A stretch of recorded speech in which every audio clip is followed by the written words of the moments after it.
और उसके बाद फिर 5 साल तक इस देश में कोई चुनाव नहीं होना चाहिए और सब लोग ईमानदारी से और कर्तव्य निष्ठा से अपने काम करें, तो इससे बहुत सारा समय बचेगा। आप देखें आज प्रधानमंत्री, गृह मंत्री, तमाम मंत्री, अभी मैं एग्जांपल दूं, आजमगढ़ में मऊ में एक घोसी का उपचुनाव था, पूरा महकमा जो उत्तर प्रदेश सरकार का था, पिछले मैं महीने भर से देख रहा हूं, कुत्तों की तरह दौड़ रहे हैं सारा काम छोड़ के, ये एक उपचुनाव के लिए मात्र।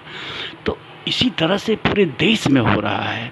तो one nation one election is not a bad idea, it is very good idea, but where Narendra Modi was sleeping for 10 years.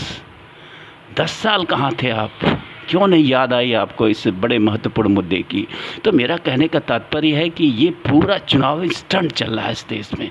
इस देश में न तो पक्ष और न तो विपक्ष कोई भी राष्ट्र के प्रति नहीं सोच रहा। सब के सब कैसे सत्ता मिल जाए, कैसे सत्ता पे बने रहें, इसके अलावा इनके दिमाग में कुछ नहीं चल रहा है। सब सत्ता लोभी हैं, चाहे वो कोई भी हो। मैं सबको आरोपित कर रहा हूँ इसमें।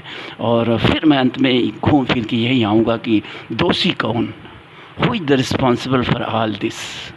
लोकतंत्र है, अभी भी संयोग से लोकतंत्र है, बचा हुआ है, और जो कुछ भी निर्णय होता है हमारे वोट से ही होता है।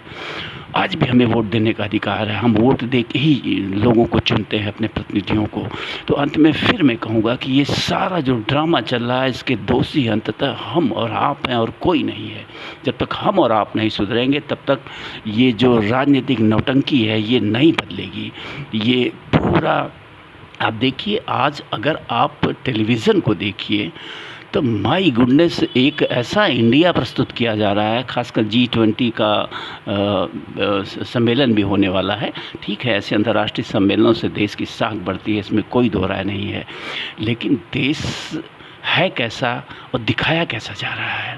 पूरे दिल्ली का कायाकल्प कर दिया गया। 10,000 करोड़ का बजट है इस मीटिंग का, 2-3 दिन की मीटिंग का, और कुछ विशिष्ट लोगों के खाने पीने रहने के इंतज़ाम में जो है 10,000 करोड़ रुपए जनता के टैक्स के पैसे, किसी के बाप दादा का पैसा नहीं, हमारा आपका पैसा है, इसको खर्च किया जा रहा है।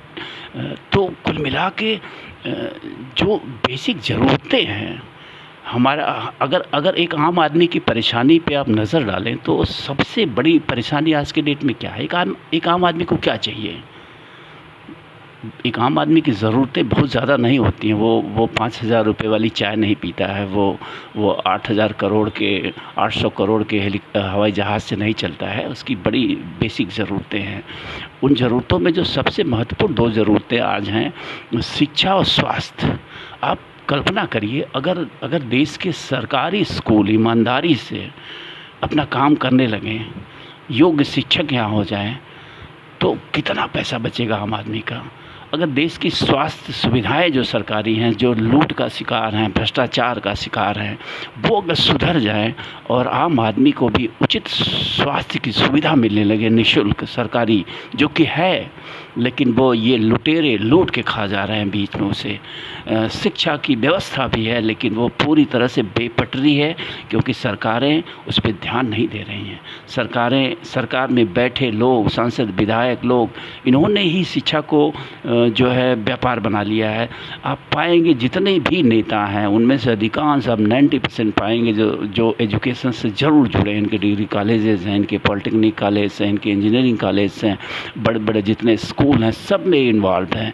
तो इन्होंने ही जो सरकारी जो शिक्षा व्यवस्था उसको ध्वस्त किया हुआ है, और इन्हीं के पैसे स्वास्थ्य में भी हैं। इन्होंने ही जानबूझकर पूरी स्वास्थ्य सुविधा को ठप किया हुआ है, ताकि प्राइवेट जो हॉस्पिटल्स हैं उनके माध्यम से ये लूट का अपना पूरा खेल खेल सकें। तो मैं तो कहता हूँ कि ये दो चीज़ें अगर आप कर दें, one nation one health facility and one nation one education policy, सबको एक समान शिक्षा मिले अगर देश में, तो मैं समझता हूँ कि जो मध्यम वर्गीय परिवार है, जो निम्न मध्यम वर्गीय परिवार है, उसके ऊपर जो आर्थिक बोझ है वो आधा हो जाएगा। आज मैं दावे के साथ कह सकता हूँ आप भी इसको सोच सकते हैं और अपनी बजटिंग करें तो आप देख सकते हैं कि आप जितना कमाते हैं उसका आधा पैसा आपका सिर्फ अपने परिवार के अपने बच्चों को शिक्षित करने में और उनको स्वास्थ्य की सुविधा देने में ख़त्म हो जा रहा है। बाकी आधे पैसे में हम अपने सारे कार्य कर रहे हैं। मैं कह रहा हूँ आधा ही नहीं बल्कि आधा से ज़्यादा इन्हीं 2 चीज़ों में खर्च हो जा रहा है, जिसके लिए ये मतलब सरकारी सुविधा है, ये पूरा प्रावधान है, बजटिंग है सरकार के पास कि अगर इसको सही ढंग से चलाया जाए तो सबको जो है एक समान सुविधा मिल सकती है। तो वन नेशन वन इलेक्शन से पहले जो ज़रूरत थी वो इसकी ज़रूरत थी कि one nation one education, one nation and one health services और न्याय व्यवस्था। मैं बार बार कहता हूँ कि जिस समाज में न्याय न मिल पाए एक आम आदमी को, वो समाज नहीं है, वो गुंडों का गैंग है। इसका मतलब है कि वो पूरा समाज, पूरा देश जो है गुंडों के हाथ में है, अपराधियों के हाथ में है, भ्रष्टाचारियों के हाथ में है।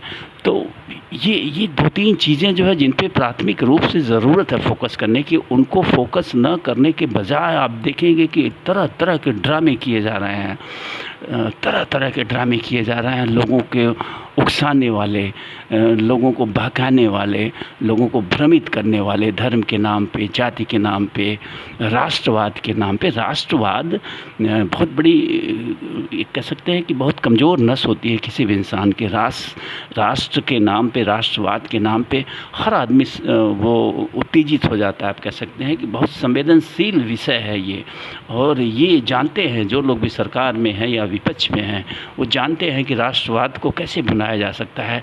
और यही सोच रही है कि विपक्षी गठबंधन ने अपने गठबंधन का नाम कुछ ऐसा रखा कि उसमें INDIA आया। वो इंडिया शब्द को भुनाना चाह रहे थे। वो कोई साधु नहीं है, सन्यासी नहीं है, उनकी कोई बड़ी पवित्र सोच नहीं थी इंडिया नाम रखने के पीछे। इंडिया नाम रखने के पीछे उनकी भी राजनीतिक सोच ही रही है, कुर्सी पाने की सोच रही है। कुर्सी पाने की लालसा के चलते ही उसका नाम इंडिया गठबंधन रखा गया, INDIA गठबंधन रखा गया। जानबूझ के, intentionally it has been done. मैंने इसका तब भी विरोध किया था कि ये गलत परंपरा शुरू करी जा रही है। आज देखिए उसके चलते इंडिया शब्द को ही हटाने पर आमादा है जो सरकार सत्ता पक्ष में है, जिसके पास पावर है।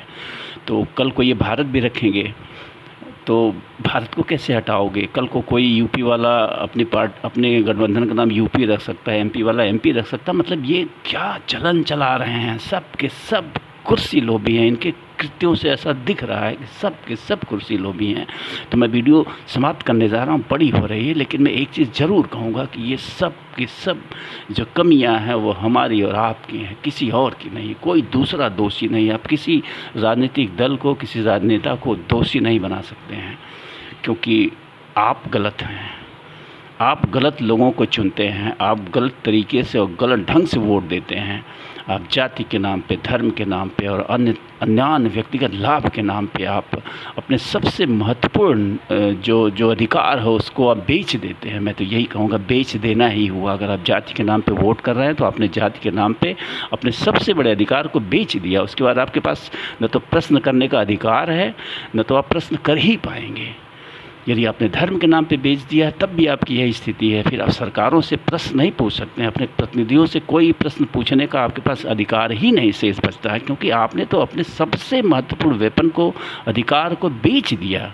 जाति धर्म के नाम पे, व्यक्तिगत लाभ के नाम पे, छोटे छोटे लाभ के नाम पे आपने बेच दिया अपने अधिकारों को। तो जागिए, be the change you want to see in the world. ये महात्मा गांधी इस वर्ल्ड के बहुत बड़े कायल थे, वो बार बार इसका इस्तेमाल करते थे। उनका ये मानना था कि कोई भी परिवर्तन ऊपर से नहीं आ सकता है। लोकतंत्र जो है व्यक्तियों की कड़ी है। ये समाज हम सबसे मिल के बना है। 135-140 करोड़ जो भी आबादी है उस आबादी से मिल के बना है। अगर ये आबादी नहीं बदलेगी तो इनको ऊपर से कौन बदल पाएगा? एक एक करके हमें बदलना होगा। एक एक करके अगर हम बदलेंगे तभी ये समाज और देश बदलेगा, अन्यथा ये ड्रामे होते रहेंगे और आप आपका जो टैक्स का पैसा है, जिसको आप मेहनत से पसीने से कमाते हैं, उस टैक्स के पैसे का ऐसे ही दुरुपयोग होता रहेगा नाटक नौटंकियों में, और आप यूं ही जो है तमाशबीन बने बैठे रहेंगे और घिसते रहेंगे, घिस घिस के जैसे तैसे आप जीवन यापन करेंगे, घिस घिस के बच्चों को पढ़ाएंगे अपने सपनों को मार के, घिस घिस के आप जो है अस्पताल जाएंगे, ऐसे घिसेंगे, मरेंगे, लूटेंगे, पिटेंगे, जब तक कि आप जागेंगे नहीं, जब तक कि आप अपने वोट के अधिकार को नहीं समझेंगे कि इसका इस्तेमाल कैसे किया जाएगा, तब तक कोई बदलाव नहीं हो सकता है। चाहे आप कुछ भी कर लें, आप यूं ही चिल्लाते रहें भीड़ बनकर, भेड़ बनकर। थैंक यू, धन्यवाद, नमस्कार।